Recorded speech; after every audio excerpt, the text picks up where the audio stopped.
Welcome to the Eye on Annapolis Local Business Spotlight. There are thousands of locally owned businesses in the area, some small and some large.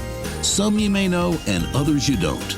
But one thing they all have in common is a great story, and we want to share it with you. Join us every Saturday as we talk to the founders, the owners, and the managers of local businesses you have come to know and love, and those you will come to know and love. Now here's your host, Jonathon Rondeau, with this week's Local Business Spotlight. I'll tell you, a few years back, we talked with, and I'm going to go through a lot of puns here. We talked with a fella from the Arc of Central Maryland named Jonathon Rondeau. And today we're talking with the same fella, but you're here with a company called Fello, which is really the same organization or the same mission that the Arc had. And Fello is a new name. I guess we're recording this now in July. I mean, this is probably what, 5 or 6 months old? 5 or 6 weeks, actually. Oh, wow. So on May 21st, the Arc Central Chesapeake region transitioned to Fello. And you're absolutely right. Our mission, vision, and core values have stayed the same. We just had a desire to be truly independent in who we are in our brand, and we're still supporting people with disabilities, and with a goal of that everyone should have the opportunity to live in inclusive and equitable communities. That's something we all strive for. And, you know, fortunately, those without any kind of a disability, and I really hate the word disability because as time changes, disabilities have become less of a disability. I mean, I know John Leopold had said differability, I think was the word. And, you know, you look at, you know, way back when you had somebody that had a physical disability, okay, well, put them in a home and, you know, sorry about that. They had a mental disability or behavioral disability. I mean, it was to say, okay, well, crazy Aunt Rhonda, we'll just send her away and she'll be fine. Not the case anymore because of organizations like you. Correct. So we have come a long way, whether that's through the Americans with Disabilities Act that makes physical infrastructure more accessible to people. Attitudes of that. My son is 8. He grows up with lots of different people with different abilities, very different than when I was 8 and went to school around that. But at the same time, I was having coffee yesterday with someone whose son was born in the early 2000s, and they still had to ask them if they wanted to send their son with a disability who was just born to an institution, right? Like that still was in the early 2000s was being asked to someone. So in the same breath, right, there's a lot more that we can do. A lot in the people we serve sometimes are not always seeing that they can achieve all that they want. And so our job in many ways is to be that catalyst for them, and to, whether that's from an advocacy and policy perspective or just one person at a time, help people reach their goals. Well, I think that it makes sense. I mean, I think that a lot of people, able or disabled or whichever way you want to look at it, have no idea what they want. Correct. I mean, here I am, I'm 63 and I'm still questioning you know, where you want to go. Yeah. And I mean, I think that what you guys do a lot of very good things is that you sort of draw that out. Yeah. Where do you envision your best life? And what can we do to help you get there? Which is really something that everybody needs. But I think what you said is really foundational, right? Is it has become socially accepted that you can evolve as a person, you can evolve your career. I mean, how many people do we each know that have had 2, 3, 4 careers now, right? Or have changed where they live or how they want to live, right? And all that is okay. So just because someone has a disability doesn't mean you're in your early 20s making a decision that affects your whole life. You're making a decision that sort of is that trajectory, and as you grow and learn, and we're there to support that. Right. Well, you talked about the people that you serve. What types, is there a better word than disability, first of all? So we just we say people, but then, so we just say we serve people, and everyone sort of comes to us in sort of a different way. At our core, the vast majority of the people we serve have what's technically an intellectual or developmental disability, meaning that they were either born with it or acquired it when they were a child. And so it can be different for everyone. Generally. So, I mean, a physical disability, that is, I mean, you obviously... So we serve someone who had an accident when he was a child and doesn't have a cognitive disability, but uses a wheelchair, and he has a college degree, but he needs help. He needs personal care assistance every day to be successful around that. We also, and there's that end of the spectrum to people who don't use words to communicate and use communication devices and that sort of thing. And then people who sort of fall somewhere in the middle.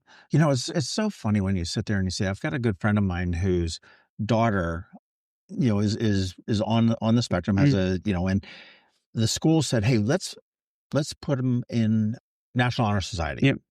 And the parent was like, "Oh, no, no, no, no, they can't handle this. They can't handle this. They can't handle this." And my thought was like, well, if the school wants to do it, I mean, they want to probably check off a box somewhere, but but they wouldn't set somebody up to fail. Correct. Would it Generally. would it be a would it be a challenge? Would it? Yeah, perhaps.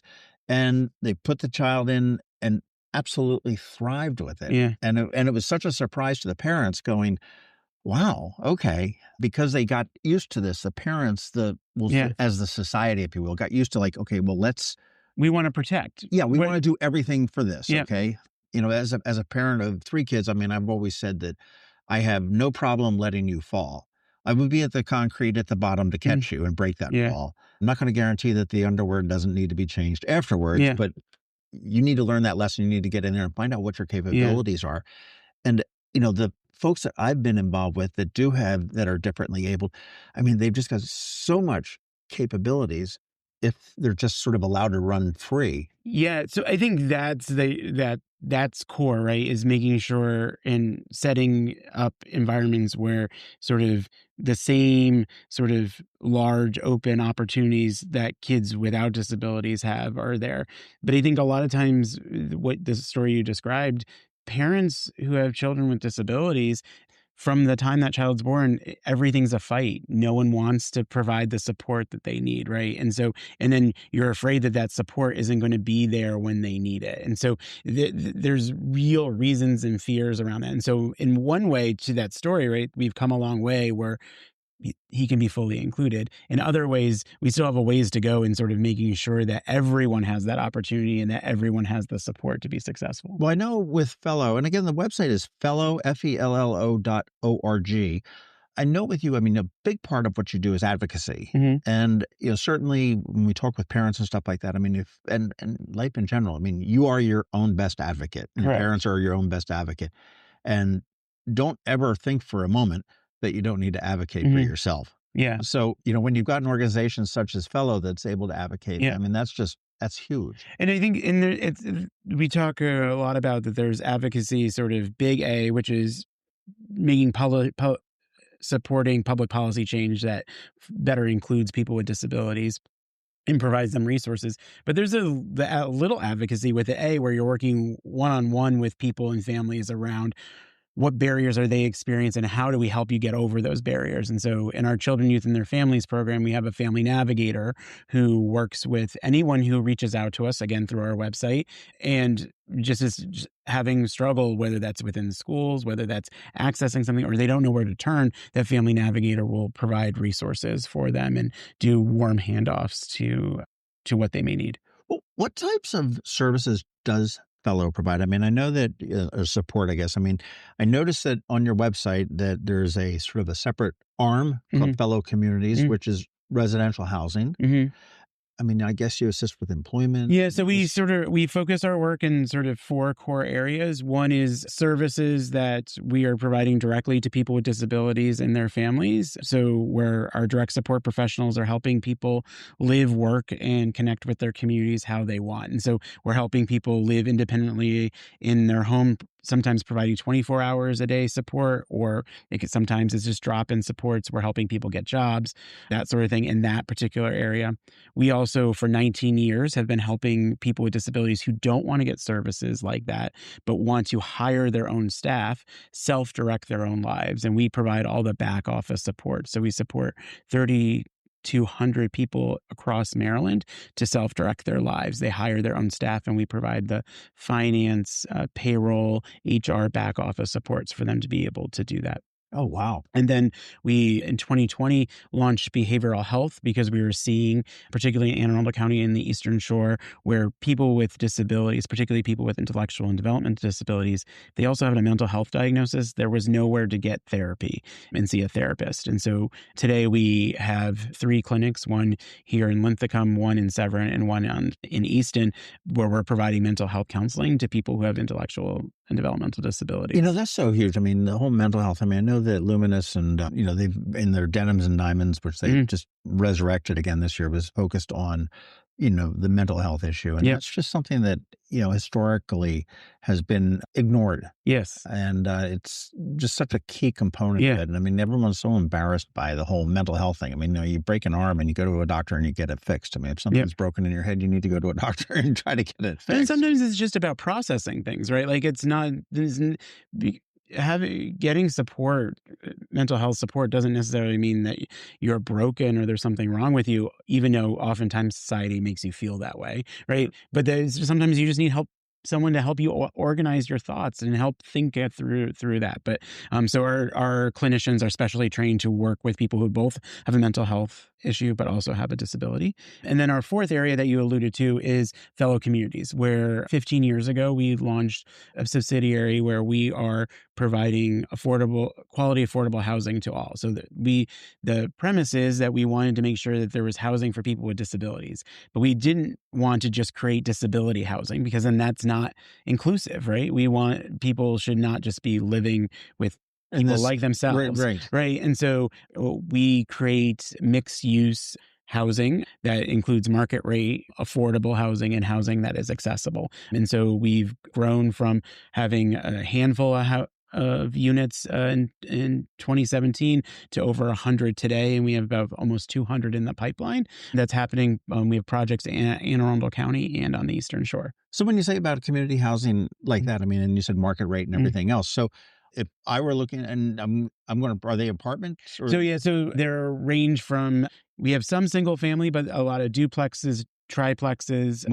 We're in Easton, we're building a 7-unit building. We're also building another site that will have 28 rental townhomes, 7 of which will be some level of affordability. So it really sort of varies. But using a duplex as an example, we have a duplex in Severn that one unit is for market rate that anyone can rent, and the other unit has someone who uses a housing choice voucher and that sort of thing. And they live right next to each other. And we are building next to that another duplex that will be very similar, where one will be market and one will be affordable. So if you build one in Anne Arundel County and I'm just looking for a place and you've got something available, I can come and rent a townhome or an apartment and to our model, the units are going to look the same. There's going to be the same level of quality. They're going to be the same finishes, right? And so you won't necessarily know that your neighbor is living in an affordable unit or not unless they tell you, that sort of thing. But yeah, so in our model is we don't do, because these are smaller, while we do piece together some government dollars, these aren't using the traditional tax credit deals, which means we actually do need the market rate rent to support the ability for us to subsidize the lower rent that we would be charging for the affordability. Okay. Well, in Anne Arundel County, I mean, market rents across our region, whether it's Anne Arundel County or parts of the Eastern Shore, it's just expensive to live in Maryland, right? And there's not enough housing just in general, and there's definitely not enough quality housing for people. A lot of times units are affordable because they're 40 years old and haven't been maintained. Right. That doesn't necessarily mean that it's a safe or accessible place that people would want to live. Sure, true. Well, you've mentioned Easton, you mentioned Anne Arundel County. We're here this is your headquarters here up in Linthicum. What areas, I guess geographic areas, I mean, are you all over Maryland beyond, or? So our self-directed services, we serve everyone in all 24 jurisdictions. Around that, our sort of core services to people with disabilities at the moment is focused on Anne Arundel County in the mid-shore, so the first 5 counties on that. We do provide information referral on the lower shore. And then because especially in Central Maryland, we don't live by county lines, right? We are starting to serve people who may be just over the line in Elkridge. Like in Brooklyn Park, there's literally is on one street you live in Anne Arundel County, on the other street you live in Baltimore City. And so now, by being our own entity, we're able to then go across the street when someone calls us and be able to serve them as well. You talked about market rent to handle subsidized rent, and you typically don't get the federal funding and stuff like that for that. What For your services, I mean, how are they paid? I mean, does insurance cover that? Is that covered under Yeah. Medicare, Medicaid? So our services for people with disabilities, whether it's services that Fellow provides us or if people self-direct their services, that's funded through the state of Maryland through a Medicaid waiver program. So it's a 50% state match and then 50% federal government. It's all administered by the state, but the Medicaid cuts that we are talking about at the federal Sure. level will most likely affect the Medicaid waiver services that we provide today. Which is disappointing. Yeah. And what's even more challenging is we don't actually know what it means, because when they pass the bill, then it needs to be promulgated through regulation, right? And then it gets passed on to the states and how states apply that. And so it will be a while. But when you have close to $900 billion in cuts in a program, it's hard to believe that it won't affect you in some way. Yeah. Well, I guess that's a good point to point out that you guys are indeed a nonprofit. Yes. You can make an outright donation, I'm Correct. sure. By going to fellow.org, yes. You can also turn around and look in estate planning to make them a beneficiary. Yep. I mean, I'm sure that you can work through community foundations like the Community Foundation of Anne Arundel County. And we have an endowment for our family fund where we raise money to give small grants out to families who have kids with disabilities. That is at the Anne Arundel County Community Foundation. So there's plenty of ways to support there. Do you guys use volunteers? So we obviously, our board of directors are volunteers. We have some project-based volunteer opportunities. So they're not flying around in private jets and Bentleys? No, our board is 100% volunteer, that sort of thing. So we don't have a ton of volunteer opportunities. It's something that we're looking at. A lot of times we will work with, around the holidays, we do a large holiday giving program, and we'll work with volunteers mainly through corporations who will be involved in that program to do that. Okay. Fellow. I know fellow.com is some kind of a tech thing. Mm-hmm. Fellow.org. Where does Fellow come from? What's the significance? Yeah, so as we were when you're a 64-year organization reimagining what your name and identity will be, it's a little bit of a daunting task. And so we did a lot of really, with a branding partner, thoughtful discussion about who are we, and how do we do our work? And what's core is that we do our work in partnership with people in the communities we serve. And so when you think about that, that is fellowship, right? When we are supporting each other around that. And so from there, the idea of that we are fellow community members, we're fellow citizens, we're fellow allies. So that idea around whether it's our sort of core services, we're supporting people in self-direction, behavioral health, or housing, really the idea of interconnectedness and fellowship really made sense across the board. And that's where the name Fellow came from. That's wild.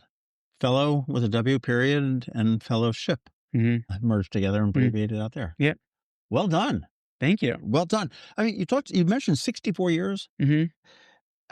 That's when this was organized. How did it originally start with the roots on this? Yeah, so a group of parents in Anne Arundel County organized themselves in 1961 to create, at the time, a version of the ARC that we're now Fellow today. But the premise was that they wanted their kids with disabilities to be educated in the same school system that their kids without disabilities were. They wanted pediatricians to stop telling them to send their kids to an institution.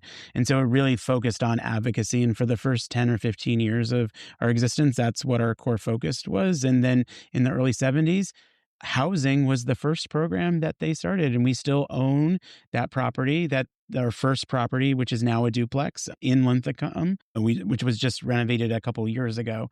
And then from there, what is unique to us is that we have grown organically, and really we've added programs and services based on what the communities that we are. And then when the Eastern Shore said they needed services in the early 2000s, we began to expand there to think more regionally. You've been here for quite a while. You've been here about 8 or 9 years. 8 years this month. Yep. Congratulations. Thank you. And that's no small feat for a CEO or as a president, CEO, executive director, whatever you want to wear. It's been a great experience, and I think the community has been great to us. The people we serve and their families have been great, and then myself and our board have a really strong partnership, which allows us to do this work, which is great. It's critical to have a board that works together with one another as well as with the people, the boots on the ground. Yes. That do that. And I mean, there's so many organizations that you hear that are just so dysfunctional, and a lot of it has to do with the board. Yeah. Which is unfortunate. And, so it's It's huge that you have a board that's Yeah. all on board and everybody's on the And same the board page. CEO relationship is really critical to being able to get big things done as well. True. What drew you personally here to working with folks with disabilities? So I started working with people with disabilities when I was 15. I was looking for a summer job and had always gone to camp as a kid and found a camp in Connecticut where I grew up that served kids and adults with disabilities. And I was like, I've never really worked with people with disabilities. I can do this for one summer. And then I'll go back and when I'm 16, do something with my friends. It that that summer was a transformational experience. I worked with a wide variety of people with disabilities and really got to see where they were getting opportunities that I took for granted of being able to make choice and have access to things. And that summer experience when I was 15 sort of led to me saying that this is what I want to do. I ended up getting my undergrad in rehabilitation counseling and disability studies. And when I moved to Maryland in 2003, it was to run a camp in Western Maryland for kids and adults with disabilities. And so it's just progressed from there, but that has been the foundation. That's great. You were bit by some sort of a mosquito, and when you were when you were 15 at camp to target it. That's great. Yeah, I think it's one of those things that we use that in our own recruitment. So we talk a lot about when we recruit our direct support professionals, it's about, do you want to try this work, right? Like you don't have to have experience with people with disabilities to do this work. You have to have a desire to want to try. You have to desire to be able to learn and use our training to provide that support. But by and large, a lot of times people just don't know. A lot of times people have big hearts and a desire to do this work, but may have never done it. And so we provide the support for our direct support professionals to be able to do that. You talk about big hearts and the people that work with you and the teams that work with you. And I find that the folks with the disabilities tend to have much larger hearts than most everybody else. I wonder if there's been a medical study on that because Yeah, I think that whenever you have any sort of challenge that we're facing in life, whether it's a disability or something else, right? If you come out on the positive side of that, your outlook is just different, right? Like in around that. And so we have people who have some really hard days and we support them through that. But then I think our goal is ultimately that we're helping people live their best life and whatever that can look like for them. Now, the ARC is a national organization or maybe worldwide? Correct. It's a national, there's 600 ARCs across the country. One unique thing is each ARC has its own identity and they're connected by civil rights for people with disabilities. In Maryland, there are ARC chapters across the state. I think for us, as we've grown and expanded, and one, having a statewide program for the last 19 years, but also expanding our housing, while we care deeply and still care about our colleagues and both in Maryland and across the country, for us, we just had to be true to our brand and identity. And using Fello as that brand allows us to sort of think beyond the more traditional way of serving people with disabilities. Okay, so you've sort of matured out of what.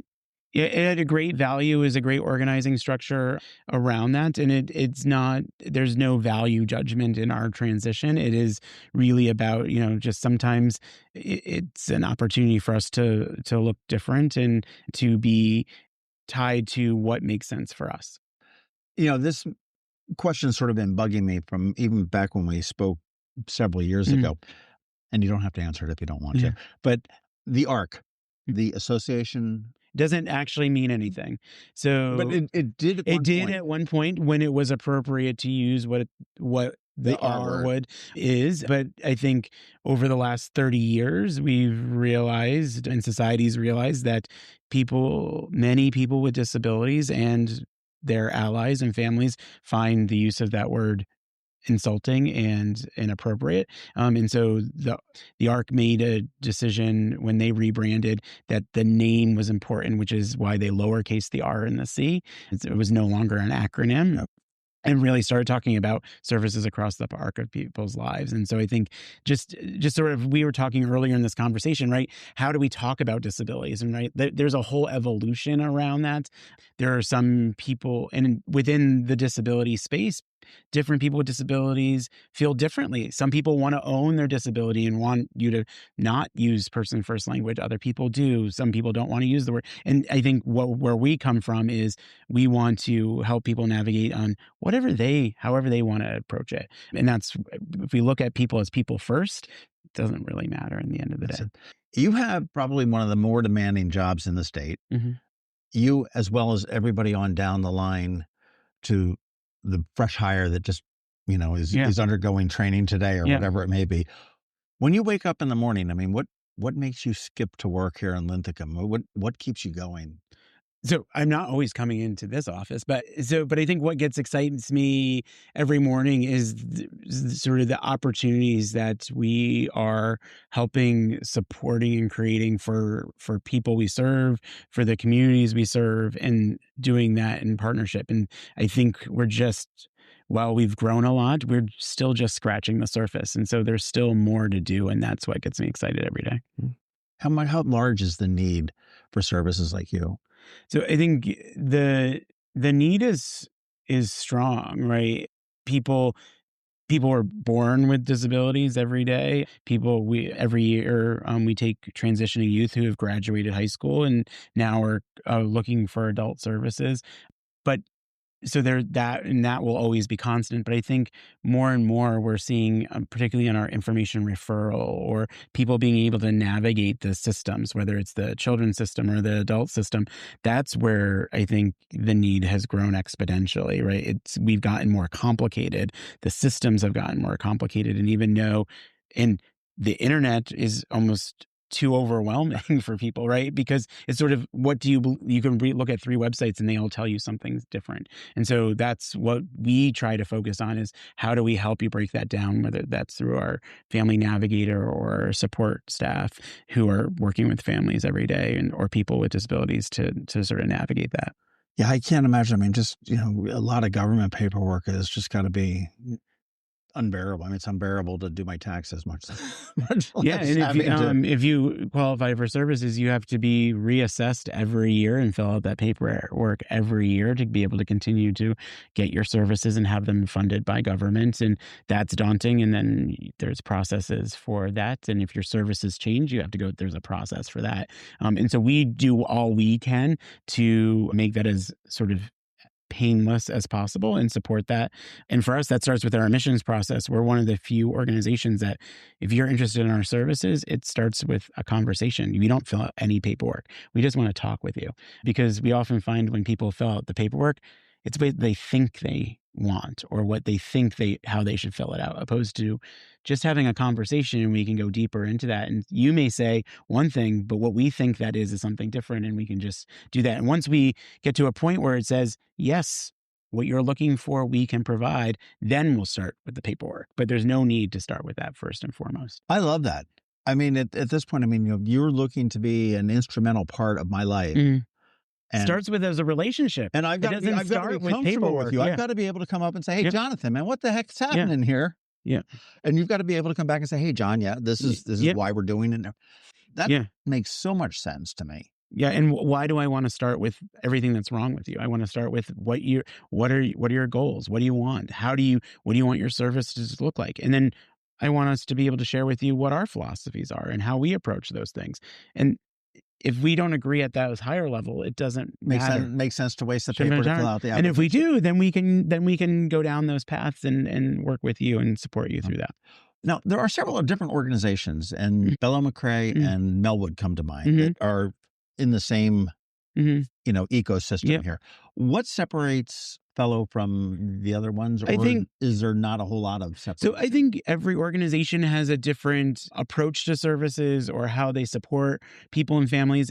Each one is good, and it's sort of like you need to find the one that's for you. Same as when you're looking, like if you're going to college, you look at that. At the end of the day, they all provide the same core thing, but your experience is going to be different, right? Their philosophy, their teaching philosophy, or what the spirit on the campus might be different. The relationship. And the relationship. And that's really what makes us different, is sort of our approach, and that we're incredibly relationship driven, and we're very individual driven. So none of our services is that this is the model of that service. And we have a framework, but generally we will work with people and customize that. We have a philosophy that we're going to figure out how to serve someone. We're not going to say no, generally. As we start to wrap up, I want to go over the numbers. I know you said you're 64 years old. Some of these numbers you threw out here just blew my mind. How many people do you serve? So we serve just over 5,000 people around a whole host of services around that piece, and we have about 650 staff who are supporting that, of which 450 of them are direct support professionals working every day out in the community in people's homes supporting people with disabilities. Such a wonderful service. I shudder to think of what this world would be like without Fello to help people. I mean, you look at, the ability to somebody that is differently able to be able to go in and to get a job, Mhm. to be able to participate just in general Yep. living. Yeah. And Access their place of worship, go work out, right? Go to a club, whatever it is that they want to do. and you're facilitating that 24/7, Yep. 365 Yes. through all your places. And I Yep. mean, your main properties are here in Anne Arundel County and Talbot County, I guess, Easton. Yep. We serve people across the midshore, and again, we're supporting people who are self-directing their lives in all counties in Maryland, including Baltimore City. That's fantastic.